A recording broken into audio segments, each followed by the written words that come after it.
दोस्तों, दृष्टि आईएएस में आपका स्वागत है। हम पीटी रिवीजन प्रोग्राम पर चर्चा कर रहे हैं, जिसमें खास तौर से हम अर्थव्यवस्था का खंड कवर कर रहे हैं। जो भी महत्वपूर्ण खबरें हैं आज हम उन्हें देखते हैं। पहली खबर है वह है ब्लू इकोनॉमी पॉलिसी ड्राफ्ट। तो ब्लू इकोनॉमी यानी समुद्री जो संसाधन है उनको लेकर के एक अर्थव्यवस्था के विकास की जो बात की जा रही है, उससे संबंधित एक पॉलिसी ड्राफ्ट पर चर्चा की गई थी जो महत्वपूर्ण है। जानते हैं इसके बारे में। तो ब्लू इकोनॉमी से शुरुआत करते हैं। ब्लू इकोनॉमी एक ऐसी अर्थव्यवस्था है जिसका संबंध महासागर या उसके संसाधनों से होता है। महासागर में मौजूद जो भी जीव जंतु हैं, जो भी अन्य तरह के खनिज, वनस्पति, जितनी भी सारी चीज़ें हैं, प्राकृतिक गैस के भंडार या अन्य तरह के भंडार, उन सभी को लेकर के अर्थव्यवस्था में उनका सहयोग कैसे सुनिश्चित किया जाए, इसको लेकर के यह पूरी व्यवस्था बनाई जाती है। तो यह राष्ट्रीय अर्थव्यवस्था का एक अहम हिस्सा मानी जाती है। इसमें महासागरीय संसाधन, समुद्री क्षेत्र में मौजूद जो भी मानव के द्वारा बनाई गई अवसंरचनाएं हैं, नौवहन, नेविगेशन और तटीय क्षेत्र आदि को शामिल किया जाता है। यानी वो पूरा क्षेत्र जो समुद्र के जरिए होने वाले पूरी व्यवस्था को संदर्भित करता है, उस पूरी व्यवस्था को इस ब्लू इकोनॉमी के अंतर्गत शामिल करते हैं। तो हुआ क्या है, रिसेंटली न्यू इंडिया विजन 2030 के तहत ब्लू इकोनॉमी पॉलिसी का ड्राफ्ट तैयार किया गया है। और इसे तैयार करने में जो महत्वपूर्ण भूमिका है वह है पृथ्वी विज्ञान मंत्रालय की। ठीक, तो देश के मौजूदा महासागरीय संसाधनों का सदुपयोग करने का लक्ष्य रखा गया है कि जो भी महासागर के अंदर मौजूद उपलब्ध संसाधन है, महत्वपूर्ण रिसोर्सेस है, कैसे हम उनको बाहर निकालें और उसका उपयोग करें। साथ ही न केवल बाहर निकालें बल्कि उनका सतत रूप से प्रबंधन भी करें ताकि दोबारा से वे संसाधन हमें प्राप्त हो सकें। तो जीडीपी में ब्लू इकोनॉमी के योगदान को बढ़ावा देने के लिए इस पर जोर दिया जा रहा है। तटीय समुदाय का कल्याण, सामुद्रिक जैव विविधता के संरक्षण पर ध्यान दिया जाएगा। साथ ही सामुद्रिक क्षेत्र और संसाधनों की सुरक्षा को भी इसमें प्रमुख रूप से महत्व दिया जाएगा। ठीक है, ब्लू इकोनॉमी राष्ट्रीय समृद्धि यानी नेशनल ग्रोथ के 10 आयामों में से एक मानी गई है। इसके जो भी अन्य आयाम है उसमें से जो नेशनल ग्रोथ यानी राष्ट्रीय समृद्धि है उसके तहत इसको शामिल किया जाता है। और इसमें प्रमुख रूप से 7 महत्वपूर्ण क्षेत्रों की पहचान की गई है। इसमें पहला है ब्लू इकोनॉमी और ओशन गवर्नेंस के लिए नेशनल अकाउंटिंग एक फ्रेमवर्क बनाया जाएगा। अगला, तटीय सामुद्रिक स्थानिक योजना और पर्यटन को भी इसमें शामिल किया जाएगा। तीसरा, सामुद्रिक मत्स्यन यानी फिशरीज जो है, जलीय कृषि और मत्स्य प्रसंस्करण यानी फिश से रिलेटेड जो प्रोसेसिंग वाला मामला है उसको, कि मछलियों के जो उत्पाद हैं उनको प्रोसेस किया जाए ताकि वे लंबे समय तक बची रह सके और उनका मार्केट में उपयोग किया जा सके। इसके अलावा विनिर्माण यानी मैन्युफैक्चरिंग, उभरते उद्योग, व्यापार, तकनीकी सेवाएं और कौशल विकास भी इसमें शामिल है। यानी लोगों को मैन्युफैक्चरिंग से रिलेटेड स्किल डेवलपमेंट, जो भी नए नए उद्योग हैं, व्यापार हैं, इन सबसे जोड़ा जाएगा। ट्रांसशिपमेंट सहित लॉजिस्टिक्स, अवसंरचना और शिपिंग, इसके अलावा तटीय एवं डीप सी माइनिंग और अपतटीय ऊर्जा, इसी तरह ऊर्जा सुरक्षा, रणनीतिक आयाम एवं अंतर्राष्ट्रीय संबंधों का एक पूरा बंडल बनाया गया है कि यानी उसमें समुद्री संसाधन और उससे संबंधित जो भी क्षेत्र है किसी को भी इसमें छोड़ा नहीं गया है। इस लिहाज से चूंकि सरकार का ध्यान ब्लू इकोनॉमी पर है इसलिए यह परीक्षा के लिए इंपॉर्टेंट हो जाता है। चलिए अगली खबर देखते हैं, रिफॉर्म्स इन लेबर कोड। तो काफ़ी समय से अर्थव्यवस्था से संबंधित जो भी श्रम कानून थे, इसमें श्रमिक और पूरा एक श्रम मार्केट को कवर किया गया था इन कानूनों के तहत। तो भारत में बहुत सारे कानून मौजूद थे जो ओवरलैप करते थे, बहुत पुराने समय से चले आ रहे थे। तो सरकार ने उसके तहत इनको 4 कोडों में विभाजित कर दिया था। ये पुरानी बात है। इसमें code on wages, occupational safety, health and working conditional code. अगला, the code on social security और इंडस्ट्रियल रिलेशन कोड। 4 कोडों में इनको डिवाइड कर दिया था सरकार ने। अभी वेजेस से संबंधित कुछ नए प्रावधान लाए गए हैं और नियमों में बदलाव किया गया है। इसमें जो कार्य दिवस है यानी वर्किंग डेज, उनको लेकर के बात कही गई है। इसकी संख्या से जुड़े कुछ नियमों में बदलाव किए गए हैं। जैसे कार्य दिवसों की संख्या 4 निर्धारित करने का एक ऑप्शन दिया गया है। यानी अभी जो लोग 6 दिन कार्य करते हैं, 7 दिन कार्य करते हैं, जितने भी दिन करते हैं, तो वे 4 दिन भी कार्य करने का विकल्प चुन सकते हैं। लेकिन सप्ताह में जो कार्य के घंटे होंगे वे 48 रहेंगे। यानी आप 8 घंटे के हिसाब से 6 दिन काम कर सकते हैं, या 12 घंटे के हिसाब से 4 दिन कार्य कर सकते हैं। तो बाकी के जो 3 दिन होंगे उसमें आपको वेतन दिया जाएगा। यानी कुछ राज्य अपने स्तर पर भी तैयार करेंगे इससे जुड़े नियम, और अन्य चीजें जो भी प्रारूप होंगे नियम के वो राज्य भी करेंगे, क्योंकि श्रम जो विषय है आप सब जानते ही हैं कि वह समवर्ती सूची का विषय है। खास तौर से औद्योगिक गतिविधियों से संबंधित जो नियम है उसमें केंद्र और राज्य दोनों ही नियम बना सकते हैं। तो कामगारों के लिए मुफ्त मेडिकल चेकअप का प्रावधान कर्मचारी राज्य बीमा निगम पर इसकी जिम्मेदारी दी गई है। कर्मचारी जो हैं उनके लिए हेल्थ चेकअप की सुविधा दी जाएगी। इसी तरह जो 4 वर्किंग डेज की स्थिति है उसमें 3 दिन का वैतनिक अवकाश भी देना होगा। यानी अभी हमने डिस्कस किया कि अगर वह 12 घंटे कार्य करता है तो 12 घंटे के हिसाब से 4 दिन कार्य करेगा और बाकी के दिन का भी उसको 3 दिन का वैतनिक अवकाश दिया जाएगा। सरकार ने एक चीज और की है कि ई श्रम पोर्टल भी लॉन्च किया है। यहाँ पर उसकी तस्वीर दी गई है। तो पोर्टल पर जो अनऑर्गेनाइज्ड वर्कर्स हैं, जो अनऑर्गेनाइज्ड यानी असंगठित क्षेत्र में कार्य करने वाले लोग हैं, वे अपना पंजीकरण करा सकते हैं। और इसमें प्रमुख रूप से construction workers, migrant workers, gig या प्लेटफॉर्म वर्कर्स, आपको याद होगा हमने पिछले एपिसोड्स में गिग और प्लेटफॉर्म वर्कर्स पर चर्चा की थी। स्ट्रीट वेंडर्स हैं और डोमेस्टिक वर्कर्स, एग्रीकल्चर वर्कर्स और अदर अनऑर्गेनाइज्ड जो भी अन्य तरह के लोग हैं उनको इसमें शामिल किया गया है। तो दुर्घटना और अपंगता जैसी स्थिति में 1 साल का मुफ्त बीमा कवर इनको दिया जाएगा यदि कोई भी दुर्घटना होती है। और ये जो बीमा कवर है यह प्रधानमंत्री सुरक्षा बीमा योजना के तहत दिया जाएगा, याद रखिएगा इस बात को। ठीक है, चलिए अगली न्यूज़ देखते हैं। CSR कॉर्पोरेट सोशल रिस्पॉन्सिबिलिटी के नियमों में कुछ संशोधन किया गया है। उसके बाद सरकार ने इन संशोधनों के संबंध में अपने कुछ बातों को स्पष्ट भी किया था। चलिए देखते हैं क्या क्या है। तो CSR के नियमों में संशोधन किया गया है। कंपनी एक्ट 2013 के तहत जो नियम बनाए गए थे उनमें कुछ बदलाव किए गए हैं। जो नए नियम हैं उसमें कंपनियों को बहुवर्षीय यानी कई वर्षों के प्रोजेक्ट लेने की अनुमति दी गई है। और जो CSR को लागू करने वाली एजेंसी होंगी उनका पंजीकरण आवश्यक होगा। अभी देखेंगे इसको ये क्या है। कॉर्पोरेट सोशल रिस्पॉन्सिबिलिटी यानी कॉर्पोरेट्स की सामाजिक जिम्मेदारी की जो बात है उसमें कंपनियों द्वारा एक निश्चित राशि सामाजिक गतिविधियों में खर्च की जानी सुनिश्चित किया गया है। भारत ऐसा पहला देश था जिसने इस पूरे प्रावधान को, CSR के प्रावधान को कानूनी ढांचे में लेकर के आया था। इस बात को भी याद रखिएगा। तो ऐसी कोई भी कंपनी जिसकी नेटवर्थ 500 करोड़ या उससे अधिक है, या उसका टर्नओवर 1000 करोड़ या उससे अधिक है, या फिर उसका नेट प्रॉफिट 5 करोड़ या उससे अधिक है, ऐसी कंपनी CSR के दायरे में आती है। उसे 2% CSR में खर्च करना पड़ता है। एक और बात जो है वह है 3 वित्तीय वर्षों के लिए 10 करोड़ या उससे ज़्यादा के CSR खर्च करने वाली जो कंपनी होगी उसकी जो जिम्मेदारी है वह एक स्वतंत्र एजेंसी हायर करेगी। ठीक, यहाँ पे हमने बात की थी अभी नेटवर्थ और नेट प्रॉफिट की। तो अगर हम नेटवर्थ की बात करें तो नेटवर्थ का मतलब होता है किसी कंपनी की एसेट्स में से उसकी लायबिलिटीज को घटा देना। अगर आप एसेट से लायबिलिटीज घटा देंगे तो जो प्राप्त होगा वह उसकी नेटवर्थ होगी। इसी तरह नेट प्रॉफिट की अगर हम बात करें तो किसी कंपनी की अर्निंग्स में से उसके एक्सपेंडिचर को घटा देना, उसकी नेट प्रॉफिट आपको प्राप्त हो जाएगी। इस आधार पर यह बात कही गई है। ठीक, अब CSR खर्च के प्रभाव आकलन के मामले में कंपनियां अपने CSR खर्च के 5% हिस्से की गणना भी कर सकेंगी। कुछ और भी उनको छूट दी गई है। ज़्यादातर कंपनियां जो क्रियान्वयन एजेंसीज हैं उनके माध्यम से CSR पर खर्च करती हैं। एक बात जो स्पष्टीकरण सरकार ने दिया था उसमें एक बात भी कही गई थी कि ऐसी कंपनी जो CSR के तहत चूक करेंगी उसमें कंपनी और अधिकारी दोनों पर जुर्माना लगाया जा सकता है, याद रखिएगा। अब कंपनियां केवल धारा 8 की ही कंपनी या पंजीकृत पब्लिक चैरिटेबल ट्रस्ट के जरिए ही CSR प्रोजेक्ट चला सकेंगी। यानी जो क्रियान्वयन एजेंसियों के जरिए अन्य एजेंसीज को हायर करके कि जो पैसा है वह सामाजिक कार्यों में लगाया जाए, उसके तहत जो अन्य एजेंसीज को हायर किया जाता था उसमें केवल धारा 8 की कंपनियों को ही शामिल किया जा सकता है। तो धारा 8 की कंपनियां कौन सी कंपनियां होती हैं?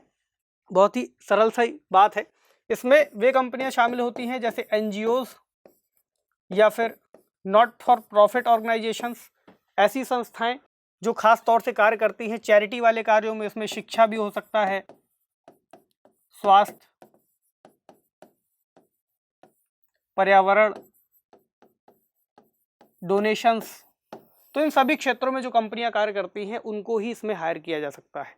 ये इसकी एक महत्वपूर्ण परिभाषा है। इसके अलावा ऐसी जो कंपनियां होती हैं उनको मिलने वाले जो भी डोनेशंस हैं या फिर लाभ हैं उनको वे आपस में साझा नहीं करती, बल्कि उन उद्देश्यों पर खर्च करती है जिस उद्देश्य के लिए उसको बनाया गया है। तो एक तरह से सोसाइटी का आपने नाम सुना होगा, सोसाइटी है, काउंसिल है, या अन्य तरह की चैरिटेबल संस्था है, एकेडमी है, फेडरेशन है, उसके तहत ही धारा 8 की कंपनी उसे कहा जा सकता है। ठीक है, चलिए अगली न्यूज़ है एनबीएफसी के लिए नियामक ढांचा लाई है सरकार। क्या कहा गया है इसमें? एनबीएफसी के लिए एक मजबूत नियामक फ्रेमवर्क बनाने की बात कही गई है। एनबीएफसी यानी नॉन बैंकिंग फाइनेंशियल कंपनीज, जो वित्तीय प्रणाली के जोखिमों से बचाना उनका मकसद है। नॉन बैंकिंग फाइनेंशियल जो कंपनीज हैं वे क्या क्या कार्य करती हैं, जो बैंकों से इतर कंपनीज हैं उनको इसमें शामिल किया जाता है। तो इनका जो रेगुलेशन है उसको मजबूत करने की बात है। तो एक सशक्त फ्रेमवर्क के लिए आरबीआई ने एक विमर्श पत्र जारी किया था। एनबीएफसी के रेगुलेटरी और सुपरवाइजरी फ्रेमवर्क में जो कहा गया है आरबीआई की तरफ से, उन्होंने 4 स्तरीय संरचना की बात की है, यानी इसको 4 लेयर्ड में कन्वर्ट किया जाएगा। इसमें पहली होगी बेस लेयर, दूसरी मिडिल लेयर, तीसरी अपर लेयर और चौथी एक टॉप लेयर, यानी एक पिरामिड जैसी संरचना यहाँ पर बन करके आएगी, जिसमें ये चारों लेयर्स आपको दिखाई गई हैं। इतना ही समझ लेंगे तो पर्याप्त है इसके लिए, क्योंकि बहुत डीप में नहीं जाना है। 4 लेयर वाली संरचना है और जो प्रमुख बातें हैं वो ये कि इसकी निचली परत में एनबीएफसी बीएल को रखा जा सकेगा, यानी नॉन सिस्टेमिकली इंपॉर्टेंट एनबीएफसी को शामिल किया जाएगा बेस लेयर में, यानी इस लेयर की बात कर रहे हैं। दूसरा, निचली परत के संबंध में न्यूनतम विनियामक की जरूरत होगी, यानी कम से कम हम रेगुलेशन रखेंगे। Systemically important NBFCs, deposit taking NBFCs आदि को मिडिल लेयर में रखा जाएगा, यानी इस वाले में इससे ज़्यादा इसका रेगुलेशन किया जाएगा, इससे ज़्यादा इसका रेगुलेशन किया जाएगा। और टॉप लेयर को एक आदर्श स्थिति के तौर पर रखा गया है, जो खाली अभी माना गया है, उसमें किसी भी उसको शामिल करने की बात नहीं है। इस परत में विनियम बेस लेयर के मुकाबले कुछ कड़े प्रावधान होंगे, यानी इसमें वही जो ऊपर जैसे जैसे बढ़ते जाएंगे वैसे वैसे प्रावधान कड़े होते जाएंगे। अपर लेयर की बात करें तो उन एनबीएफसीज को शामिल करने की योजना है जिन्हें सिस्टेमिकली सिग्निफिकेंट माना जाता है। एनबीएफसीज के लिए उसके सिस्टमिक इम्पोर्टेंस की सीमा को 500 करोड़ से बढ़ाकर 1000 करोड़ रुपए करने की योजना भी बनाई गई है। और एनपीए के संबंध में जो प्रावधान है उसमें जो सीमा है 180 दिनों से उसे कम करके 90 दिन करने का प्रावधान इसके तहत बनाने की बात की गई है। ठीक, चलिए अगली न्यूज़ देखते हैं। CBDT central board of direct taxes ने लॉन्च किया एक ई पोर्टल। क्या कहा गया है इसमें? दरअसल ई गवर्नेंस के तहत सरकार की जो मुख्य फोकस है ई गवर्नेंस पे रहा है शुरुआत से ही, उसी के तहत नए नए अपडेट्स एक तरीके से जो है लोगों को डिजिटल माध्यम से जोड़ने के प्रयास किए जा रहे हैं। तो सीबीडीटी ने भी एक ई पोर्टल लॉन्च किया है जिसका मकसद कर चोरी को रोकना है। सीबीडीटी यानी central board of direct taxes बेनामी संपत्ति और विदेशी अज्ञात संपत्तियों पर भी शिकायत दर्ज की जा सकेगी, यानी लोग इस पोर्टल पर जाकर के ऐसे किसी भी कर चोरी से संबंधित शिकायत को दे सकेंगे। कर चोरी रोकना और ई गवर्नेंस के मामलों में इसे एक बड़ा कदम माना गया है। ठीक, इसमें पैन कार्ड धारक या आधार कार्ड धारक शिकायत कर सकते हैं, वहीं ऐसे लोग जिनके पास ऐसा कार्ड नहीं है वे 1 टाइम पासवर्ड यानी ओटीपी के जरिए भी यहाँ पर शिकायत कर सकते हैं। जो शिकायत करता है वे 3 तरह के अधिनियमों के तहत शिकायत कर सकते हैं। पहला है आयकर अधिनियम के उल्लंघन पर, दूसरा ब्लैक मनी से रिलेटेड यानी black money undisclosed foreign income and assets and imposition of tax act, दूसरा प्रिवेंशन ऑफ बेनामी ट्रांजैक्शन एक्ट। 3 एक्ट हो गए, पहला आयकर वाला, 2 ये एक्ट। इनके तहत यदि कोई भी मामला बनता है तो इस पोर्टल पर जाकर शिकायत की जा सकती है। सीबीडीटी क्या है? सीबीडीटी एक सांविधिक निकाय है, यानी किसी कानून के तहत इसका गठन किया गया है। कानून कौन सा है? Central board of revenue act 1963। इसके तहत प्रत्यक्ष कर जैसे इनकम टैक्स, वेल्थ टैक्स और गिफ्ट टैक्स आदि को वसूल किया जाता है। ये इसकी बात हुई। अच्छा, कुछ हिस्ट्री को अगर हम देखें तो पहले सेंट्रल बोर्ड ऑफ रेवेन्यू को अस्तित्व में लाया गया था। एक एक्ट बनाया गया था central board of revenue act 1924 का। इसके तहत इसका गठन किया गया था सेंट्रल बोर्ड ऑफ रेवेन्यू का। बाद में central board of revenue act 1963 के तहत 1924 वाले पुराने कानून को खत्म कर दिया गया। 1963 के कानून से 1924 वाले कानून को खत्म कर दिया गया और सेंट्रल बोर्ड ऑफ रेवेन्यू की जगह दो नए बोर्ड बनाए गए। पहला कौन सा था? Central board of direct taxes और अगला central board of indirect taxes and customs, ये दूसरा वाला है। पेमेंट्स इंफ्रास्ट्रक्चर डेवलपमेंट फंड जो आरबीआई की इसमें भूमिका है, आरबीआई ने इसे बनाया है। इसमें क्या बातें हैं? तो पेमेंट इंफ्रास्ट्रक्चर डेवलपमेंट फंड योजना के लिए दिशा निर्देश जारी किए हैं आरबीआई ने और डिजिटल भुगतान को प्रोत्साहित करना इसका मकसद है। हम पहले भी कई योजनाओं को जो डिजिटलीकरण को बढ़ावा देने वाली हैं उनको देख चुके हैं, ये भी उसी तरह की एक है। इसका जो मुख्य फोकस है वह किस पर है? पूर्वोत्तर राज्यों पर इसका मुख्य रूप से फोकस है। दरअसल एक पूरी अवसंरचना जो भारत के ऐसे क्षेत्र जो डिजिटलीकरण से संबंधित इंफ्रास्ट्रक्चर की कमी से ग्रसित हैं या कमी का सामना कर रहे हैं, उन क्षेत्रों तक एक ऐसा स्ट्रक्चर बनाने की बात है ताकि वो लोग भी इसको एक्सेस कर सकें इजीली। तो भुगतान अवसंरचना को स्थापित करने के लिए बैंकों और गैर बैंकों को सब्सिडी देने के मकसद से एक फंड का उपयोग किया जाना है। वही बात हुई कि सब्सिडी दी जाएगी तभी बैंक इस चीज़ के लिए प्रोत्साहित होंगे कि वे दूर दराज के इलाकों में भी जाकर के ऐसी सुविधाओं को स्थापित करें। फंड के प्रबंधन के लिए डिप्टी गवर्नर जो हैं आरबीआई के बीपी कानूनगो, उनकी अध्यक्षता में एक सलाहकार परिषद का गठन किया गया है।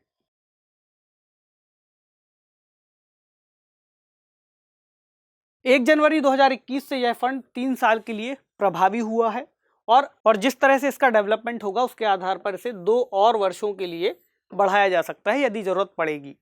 इस फंड में 345 करोड़ रुपए के कोष का गठन किया गया है। 345 करोड़ रुपए। इसमें आरबीआई की तरफ से 250 करोड़ रुपए दिए जाएंगे और कार्ड नेटवर्क जो हैं उनके द्वारा 95 करोड़ रुपए का योगदान दिया जाएगा। इस योजना के तहत कई भुगतान स्वीकृति उपकरण और इंफ्रास्ट्रक्चर सपोर्टिंग कार्ड पेमेंट्स शामिल हैं। और क्या बातें हैं? जानते होंगे आप पीओएस यानी पॉइंट ऑफ सेल्स, वो मशीन है जिसमें कार्ड स्वाइप वगैरह करके पेमेंट किया जाता है। Mobile POS, general packet radio services यानी GPRS, public switched telephone network यानी पीएसटीएन और QR code based payment system. एक पूरे जो हम डिजिटल इकोनॉमी में आज डेली यूसेज पर भी यानी दैनिक स्तर पर उपयोग करते हैं, जैसे क्यूआर कोड से स्कैन करके पेमेंट करना, मोबाइल नेटवर्क के जरिए पेमेंट करना, कार्ड स्वाइप करके पेमेंट करना, ये सभी चीज़ों को शामिल किया गया है।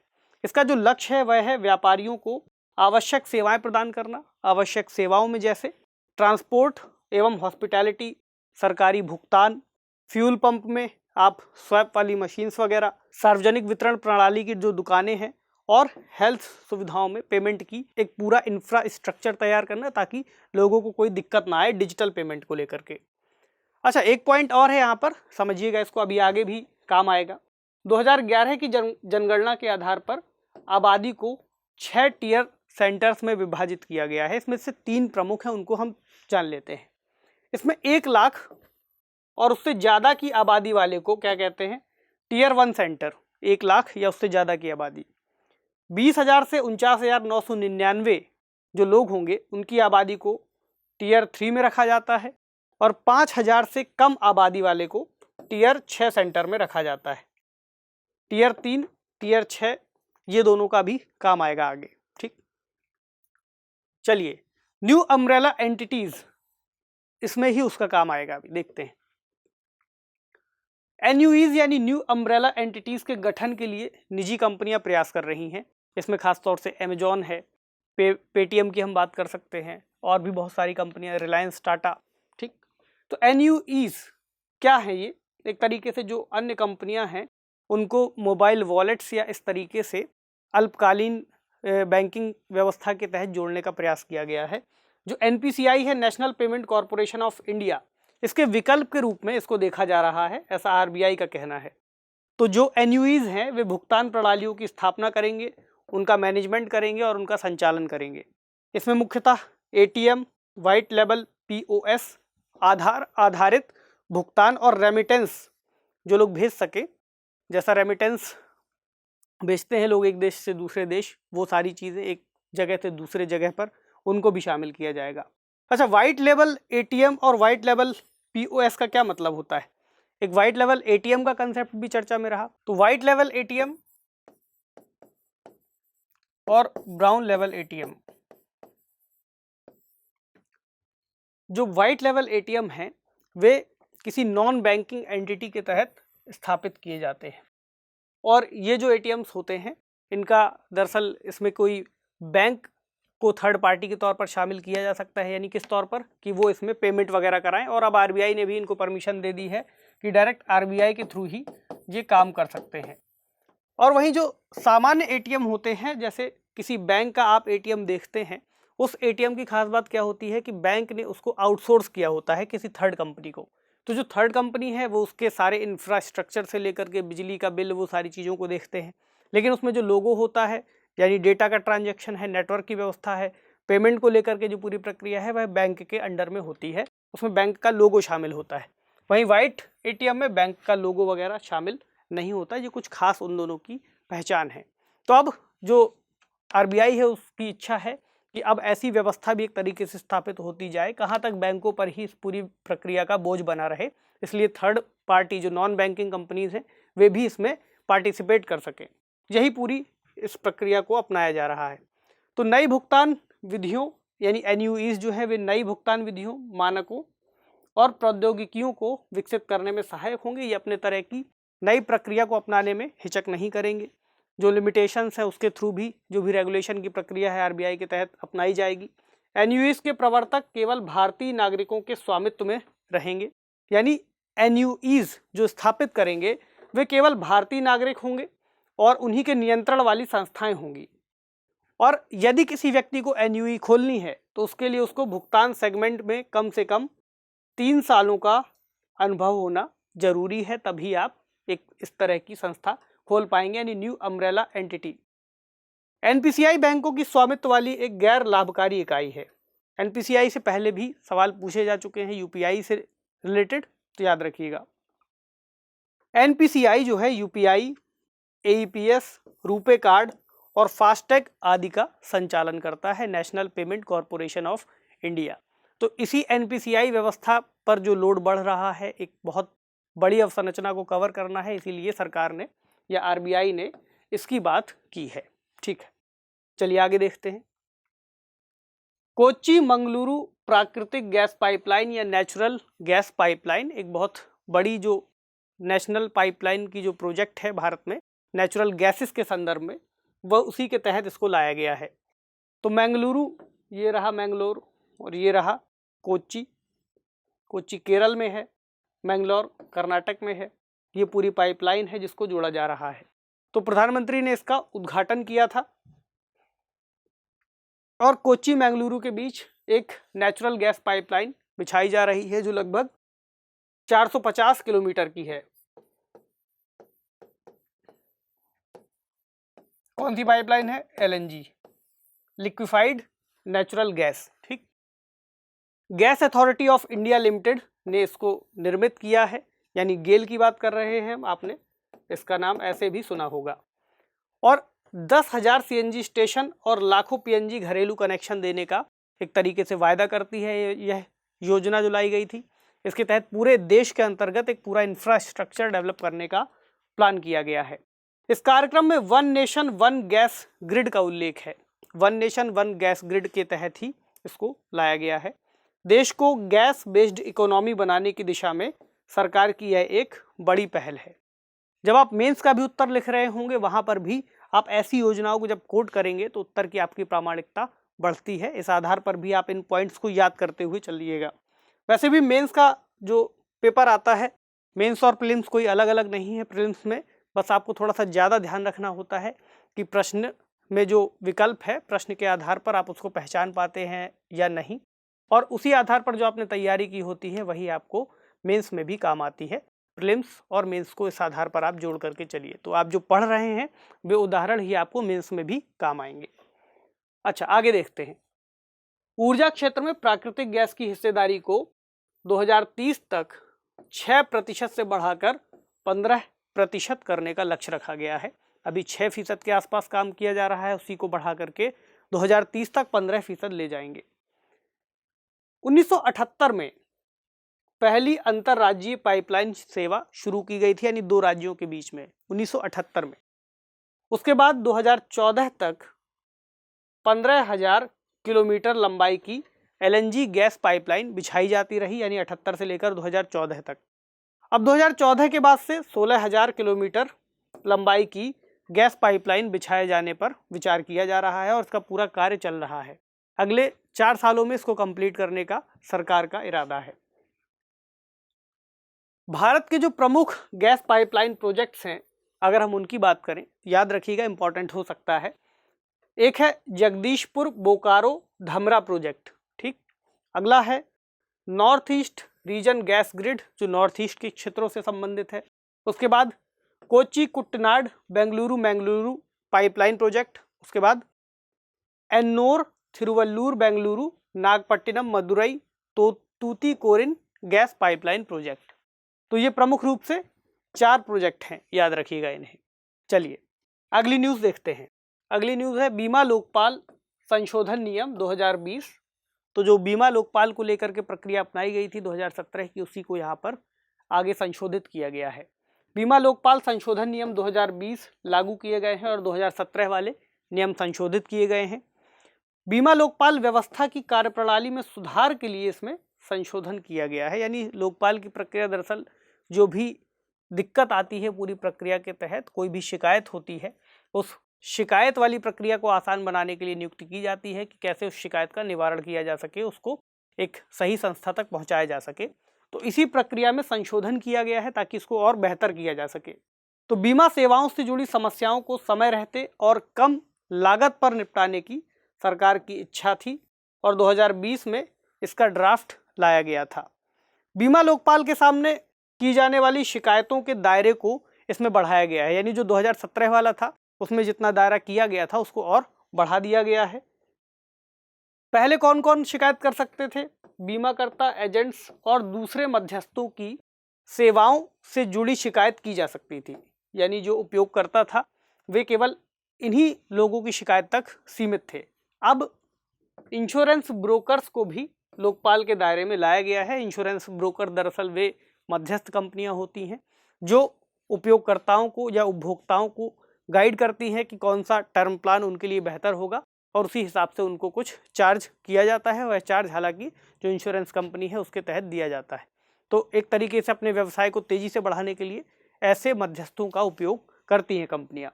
तो पॉलिसी होल्डर्स को अब इलेक्ट्रॉनिक साधन के जरिए शिकायत करने का विकल्प दिया गया है और शिकायत प्रबंधन प्रणाली की व्यवस्था और वीडियो कॉन्फ्रेंसिंग के जरिए भी सुनवाई का विकल्प इसमें शामिल किया गया है। यानी कोई भी दिक्कत हो आप ऑनलाइन जाइए, शिकायत करिए और यदि उसके संबंध में आगे कोई कार्रवाई होगी तो उसमें आवश्यकता पड़ने पर वीडियो कॉन्फ्रेंसिंग का भी प्रयोग किया जा सकता है। अब इसकी भी सुविधा दे दी गई है।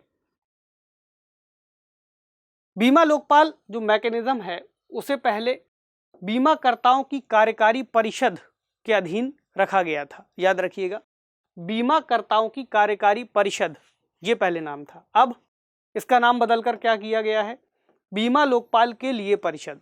ठीक है।